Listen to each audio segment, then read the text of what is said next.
Olá, como vai? Eu vou indo e você, tudo bem? O programa Memória Viva de hoje vai ser diferente. Vai prestar uma homenagem ao saudoso jornalista Hélio Guarani de Souza Penaforte. O Hélio nasceu em 21 de janeiro de 1938, na cidade de Oiapoque. Ele era filho de Roque e Ceserina Penaforte. Roque Penaforte, aliás, foi o primeiro prefeito de Oiapoque. Em 1956, Hélio começou a trabalhar como radiotelegrafista, uma profissão do qual era apaixonado. Em 1959, ele vem para Macapá e até 1961 trabalha no gabinete do então governador Pauxi Gentil Nunes, em atividades burocráticas. Em 62, retorna para Oiapoque para retomar sua profissão como radiotelegrafista. Mas é em 1964 que a vida de Hélio Penaforte vai ganhar um novo rumo. Ele é convidado para compor a equipe de jornalismo da Radiodifusora de Macapá. A paixão pelo rádio começa justamente ali. Em 75, com a criação da TV Amapá, Hélio é convidado para compor a primeira equipe de reportagens da emissora. Algumas das imagens, inéditas inclusive, que você vai ver hoje, são fruto de documentários e de reportagens que Hélio produziu naquela época. Algumas em parceria com o piloto e cinegrafista Roberval Lavor.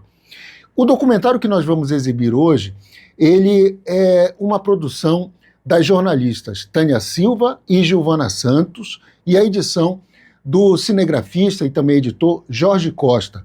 Tem a colaboração também do nosso editor e cinegrafista Ronaldo Costa Filho. É uma homenagem que nós prestamos a esse grande jornalista que tem uma maneira única de verbalizar a notícia.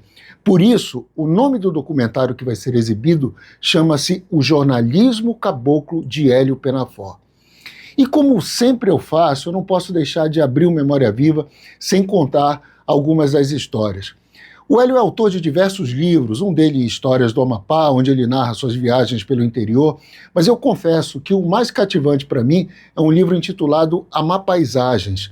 E num determinado trecho do livro, o Hélio faz uma homenagem ao jornal Pasquim, citando inclusive um texto que foi originalmente publicado no Pasquim e que ele republica nessa obra, publicada no início dos anos 90.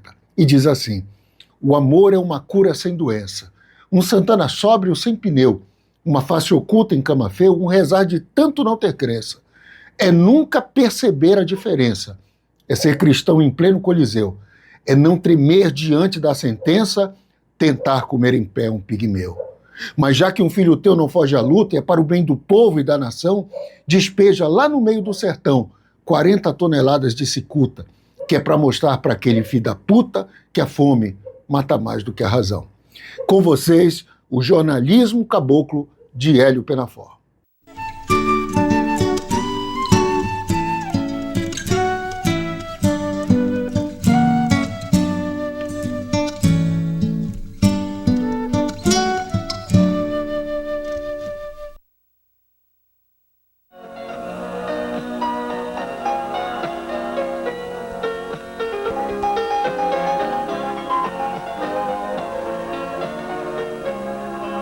Evidentemente que muitos de vocês já tiveram a oportunidade de conhecer a cidade de Oiapoque, mas pouco experimentaram uma viagem neste maravilhoso rio que separa o Brasil da Guiana Francesa e que, na visão filosófica do Ciro Tadeu, se fosse mais estreito, parecia até o Tartarugalzinho. Hélio Penaforte é uma antologia folclórica, um estudo de antropologia, um livro para sociólogos e frequentadores reincidentes do Bar do Abreu. Não há civilização que doe a alma deste contador de histórias, carregadas de poesia e de humor transparente. Com 30 anos de jornalismo, ele continua um homem da fronteira, que traz nos olhos o brilho das águas que se fixaram em sua visão.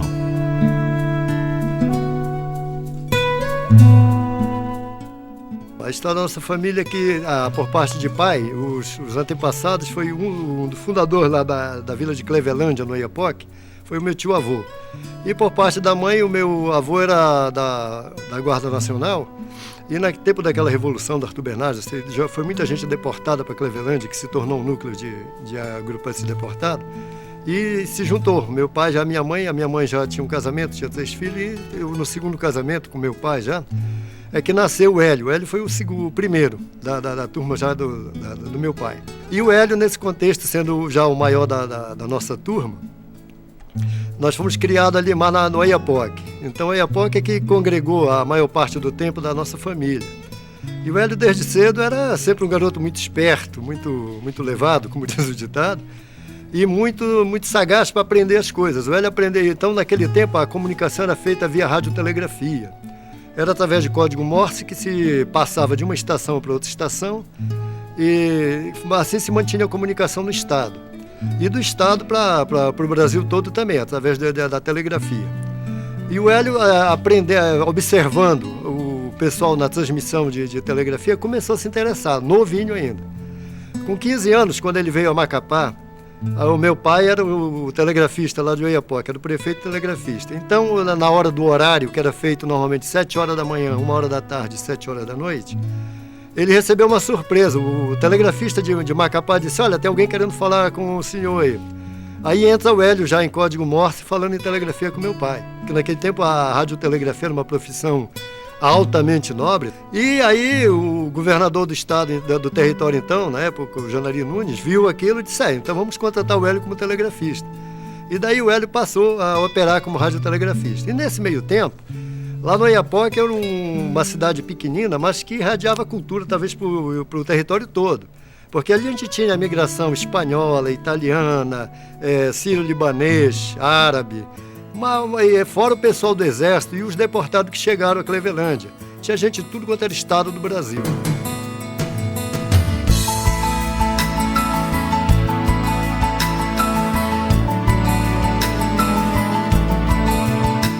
E o Hélio se mantinha ali, sempre liderando ali aqueles movimentos de jovens. Então ele era jogador de voleibol na época. E a seleção de Oiapoque, comandada pelo Hélio, chegou aqui em Macapá, derrotou os times daqui de Macapá e derrotou a seleção amapaense. E daí o Hélio começou a desenvolver telegrafia. E na telegrafia, para se receber notícia, tinha uma agência chamada UPI, United Press International. Então essa transmitia em radiotelegrafia, só que ela transmitia através já de um equipamento chamado vibro. Então era uma cadência muito alta. E o único telegrafista que conseguia captar isso era o Hélio. Aí o Hélio começou a se destacar no fornecimento de informações para o estado todo. Foi quando ele já veio aqui para Macapá. E em Macapá ele começou se enturmar, começou a trabalhar na rádio dos padres, na rádio difusora, já exatamente captando essas notícias dessa agência para fazer a transmissão nos horários de jornais. O Hélio Penaforte é uma das referências do rádio da década de 70 aqui no então território do Amapá, quando só existiam 2 emissoras de rádio, a Rádio Educadora e a Rádio Difusora. E ele apareceu na Rádio Educadora como um dos primeiros repórteres que nós tivemos aqui no estado. Naquela época, as 2 emissoras faziam noticiosos de hora em hora, e o Hélio Penaforte é uma dessas pessoas que estavam sempre participando desses noticiários, sempre com uma informação externa, sempre com um acontecimento diário na cidade. Nos encontramos também na Rádio Difusora de Macapá, porque ele passou da Rádio Educadora para a Rádio Difusora, onde foi apresentar um programa semanal, e ele já era referência do jornalismo no norte do Brasil nessa época.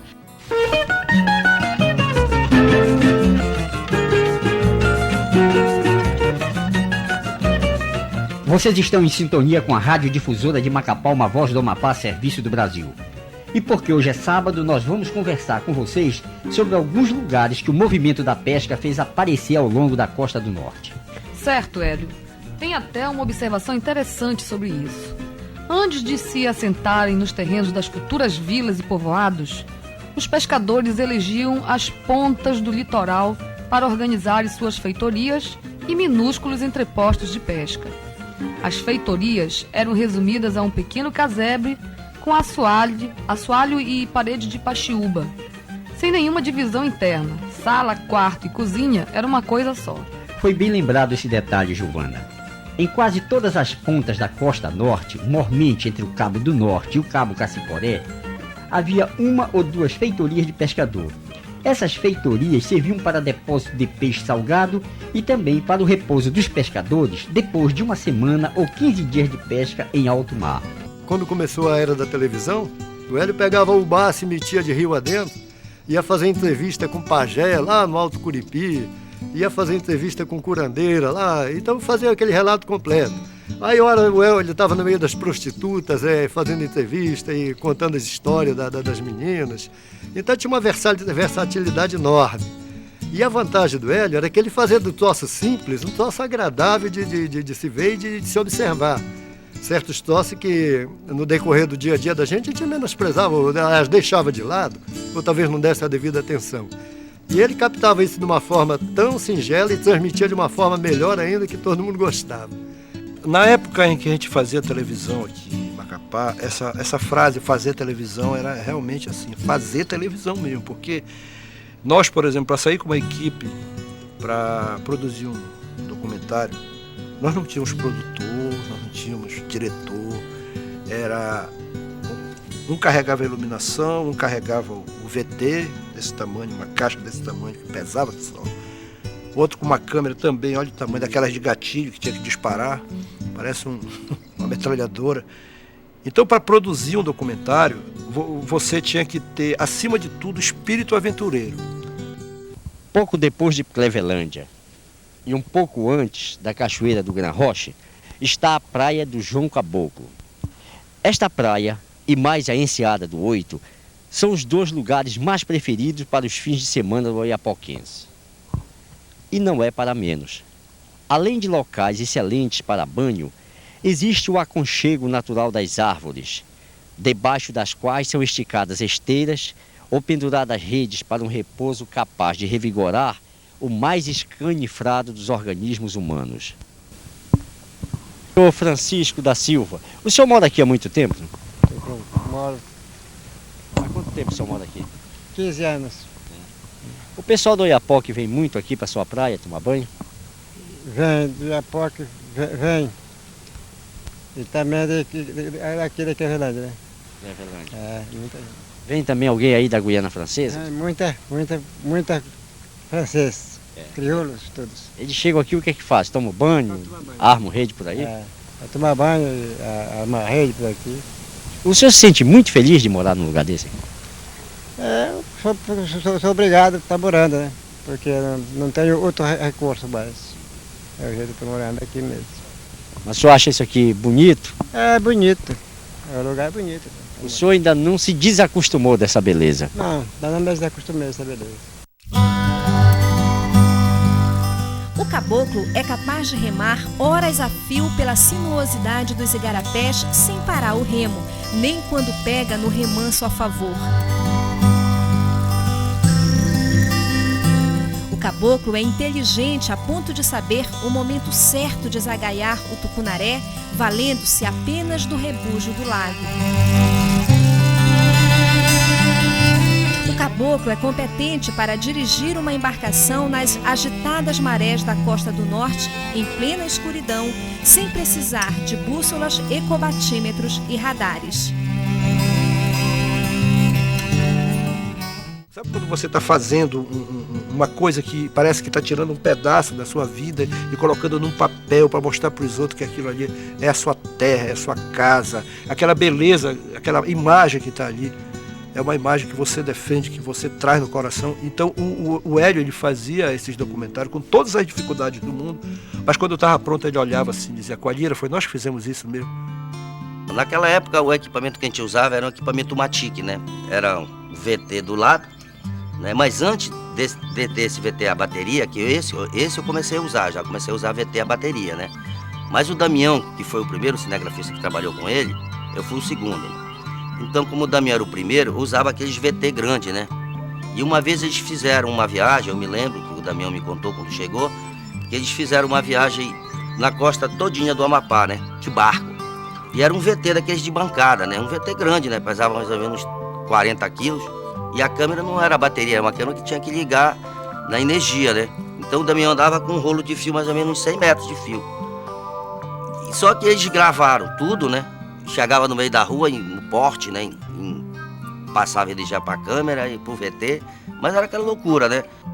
Aí mais ou menos pelos idos de 1976, quando a televisão Amapá estava com 1 ano de funcionamento ainda, não havia externa.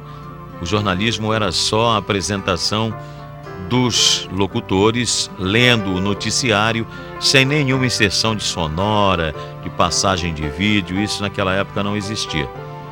Então o Hélio Penaforte ele resolveu começar a fazer umas reportagens no interior do estado para serem apresentadas dentro do Jornal do Amapá. Como a emissora não tinha equipamento suficiente, os equipamentos que eram usados para fazer uma externa eram os mesmos utilizados na programação diária dentro do estúdio da emissora. Então o Hélio tinha que deslocar aquela parafernália de equipamento para fazer as reportagens dele. Chegamos agora em Clevelândia. E exatamente neste trecho do rio, um acontecimento absolutamente fora do comum chamou toda a população da vila à beira do rio em dezembro de 1931. O primeiro hidroavião amerizava no Oiapoque.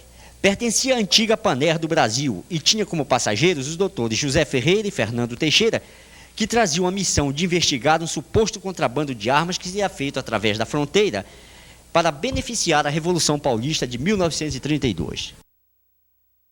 Eu sempre gostei da parte de filmagem.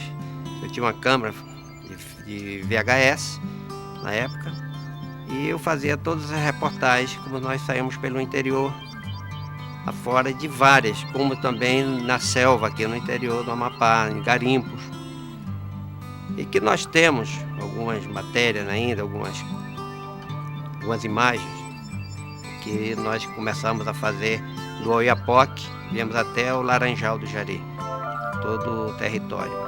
Aldeia, nós vimos muitas aldeias indígenas, fazíamos aquelas danças, filmava, ele documentava, fazia entrevista com os índios. E nós fizemos várias, nós tínhamos aproximadamente, eu calculo umas 30 horas quase de gravação. Toda vez que chegava no Amapá, isso era a praxe dele, tinha que visitar o seu Ciáudio, que era o dono da rádio lá do Amapá. Então, ele tinha os alto-falantes lá na cidade, aí o Hélio chegava lá com ele, aí já botava a rádio no ar, e apresentava o Hélio, o Hélio me apresentava para ele, dava aquela geral na cidade, fazia aquelas entrevistas com o Hélio rápido, aí daí de lá ele saía na cidade para conversar lá com o pessoal, e bater foto, aquela coisa toda. O município de Amapá foi criado em outubro de 1938, quando ainda estava em fase de estudos o projeto da criação do território do Amapá. As suas terras, então, ficavam ao norte do rio Oiapoque e ao sul do rio Araguari. E era um cara exigente, ele era exigente, que ele gostava das coisas feitas e bem feitas.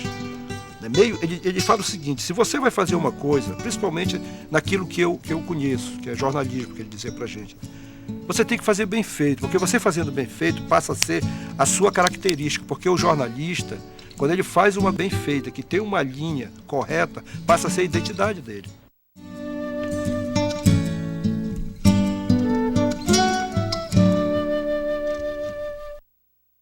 Ele tinha uma cultura geral fabulosa, devido exatamente a esse entrosamento com o mundo das notícias, né? E o Hélio, quando jornalista já, de escrever, ele mantinha sempre os artigos no Correio Brasiliense, na Folha de São Paulo e no Jornal do Brasil. Eu me lembro uma vez que nós fomos para o Rio de Janeiro, eu estava até junto com ele, eu já estava no Rio de Janeiro, aí ele disse: me leva lá na sede do Jornal do Brasil. Eu fui com ele. Quando nós chegamos na sede do Jornal do Brasil, eu disse: mas sim, o que é que tu vens fazer aqui? Porque aqui, a sede do Jornal do Brasil. Eu disse: não, vem ver aqui um amigo meu. Tá. E ele falou com o porteiro, disse assim: olha, eu queria falar com o doutor fulano de tal, me esqueço o nome do cara agora. Aí o porteiro olhou para ele: mas você tem hora marcada, você tem entrevista marcada? Porque para falar com esse cara é só se marcar e com meses de antecedência. Ele disse: não, só que então diga para ele que é o Hélio Penaforte do Amapá que está aqui. Bom, eu sei que uns 5 minutos depois eu vi uma voz lá pelo telefone: olha, bota esse cara no meu elevador particular e traz aqui para mim. Aí lá nós fomos no elevador particular, o cara era diretor do Jornal do Brasil no Rio de Janeiro. Rapaz, carregou o Hélio, deu um abraço, mas foi aquela alegria, aquela festa. O Hélio, eu acho que era o cara mais antenado que eu conheci aqui, não só pelo fato dele ser telegrafista, que ele ficava se ligando, hoje pode dizer assim, se linkando né, com todas as pessoas, com o mundo inteiro. Ele foi correspondente de grandes jornais do Brasil e escrevia para a província do Pará. Então a relação dele com o mundo era assim muito vasta e muito profunda. Eu posso dizer que foi um dos meus ídolos, né, no jornalismo.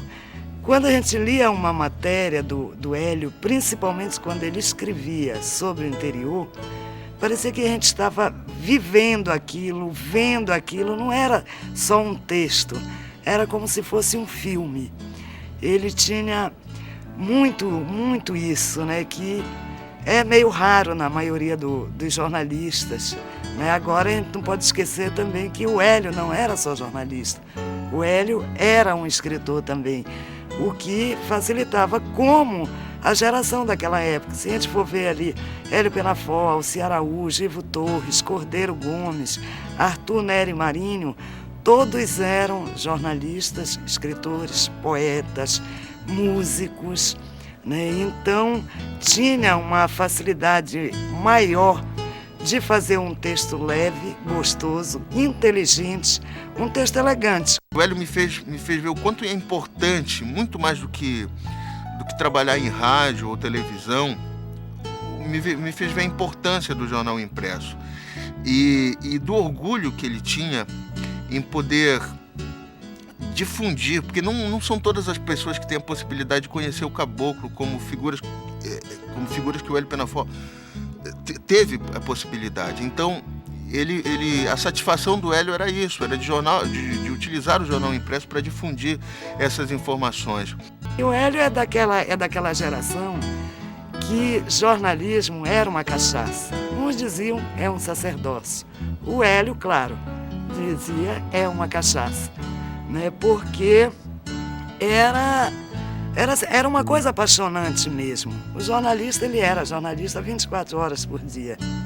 O Hélio é uma pessoa também extremamente generosa, porque muitas das histórias que ele ouvia, da qual era testemunha ou contava, e ele reproduzia. Eu acho que tem 2 livros que são assim, um registro muito importante disso, que é Histórias do Amapá e Amapaisagens.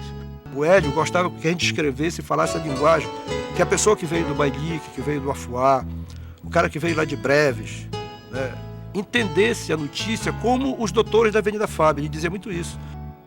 Certa vez até escrevi um texto baseado nessa linguagem do Hélio.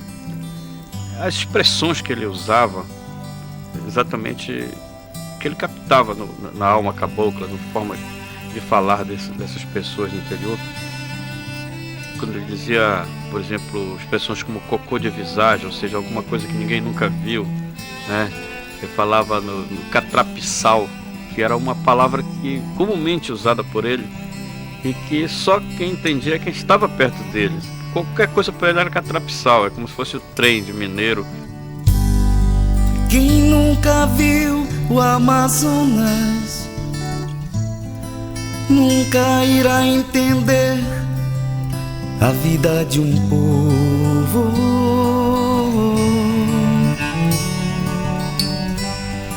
De alma e cor brasileiras, suas conquistas ribeiras, seu ritmo novo.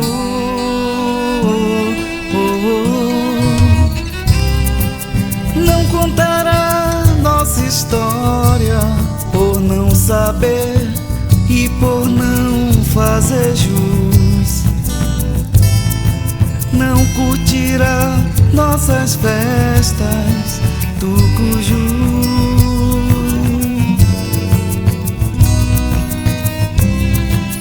Quem avista o Amazonas nesse momento e souber transbordar de tanto amor, esse terá entendido o jeito de ser do povo daqui.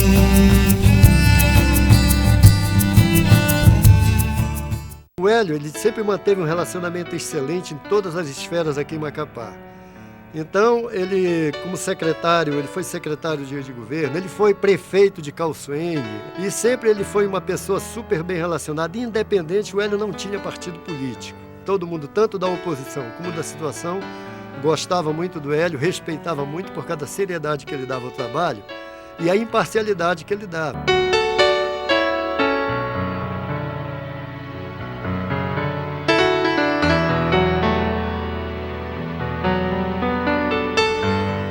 Nós vivemos 17 anos juntos e ele tinha o tempo dele todo cronometrado, né? De manhã cedo, não, deixa que eu limpo a casa, eu faço essa parte da manhã, vou dar minha volta de bicicleta, volto, vou pegar as meninas para passear, gostava muito de passear com a Irene, que é a menor, né? A Helenilde já estava maior. Ele sempre se identificou muito com bicicleta, que ele disse que com bicicleta ele conseguia fazer a reportagem dele, ele chegava mais rápido perto das pessoas, porque as pessoas sempre achavam, por ele ser um intelectual, uma pessoa assim mais influente, tinha aquela dificuldade de chegar até ele. Então ele pegava a bicicleta, ia lá pelo Garapé, rodeava tudo por lá e chegava cheio de novidade, contente, sentava na máquina. Falar do Hélio é difícil às vezes. Foi tanta coisa boa que ele fez, que a gente fez junto. A gente ia para o Garapé, viajava para Calçoene, Amapá. A gente ia de avião, voltava de carro, vinha parando em cachoeira. Cara, isso aí para mim...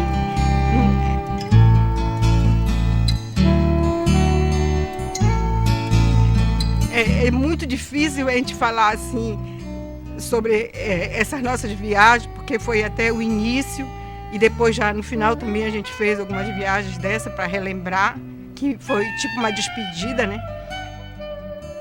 Falar de Hélio Penaforte é falar de um ser humano fantástico, aquele cara que sempre esteve presente nas nossas vitórias, mas junto também quando nós precisávamos de um braço amigo.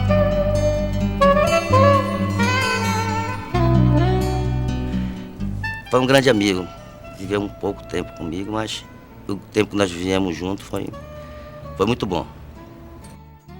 Olha, eu vou dizer uma coisa para vocês. Eu sinto saudade do Hélio e eu tenho uma mágoa com ele. Pô, ele tinha que morrer dia do meu aniversário. Foi sacanagem, Hélio. Sempre aprontando, né? Então o Hélio é isso, o Hélio ele é Amapá, tanto prova que quando fala do Brasil você fala do Oiapoque é o Chuí. Do Chuí eu não sei quem é, mas do Oiapoque é o Hélio com certeza, porque ele representa a Amazônia, representa a gente. Adeus, rio Oiapoque, sepulcro dos infelizes. Ao ouvir as minhas preces, até as pedras maldizem. Já não vejo minha mãe, pois me falta liberdade. Quanto é triste ter saudade, quanto é triste ter saudade.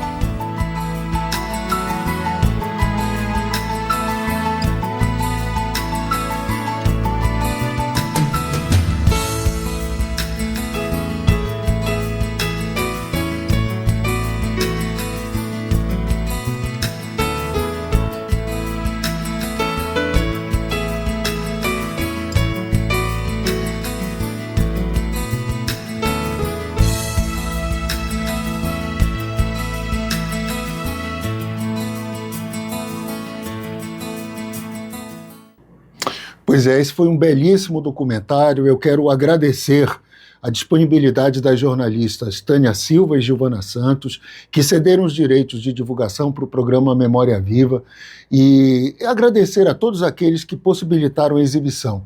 O Hélio é um jornalista formidável e que, como já faz um quarto de século desde a sua partida, com certeza muitos profissionais da imprensa não tiveram oportunidade nem de conhecê-lo, nem de saber um pouco mais sobre a sua gigantesca e magistral obra. Na próxima terça-feira a gente volta com o programa Memória Viva, com mais curiosidades, relatos de testemunhas oculares e também protagonistas da nossa história. Eu aguardo você.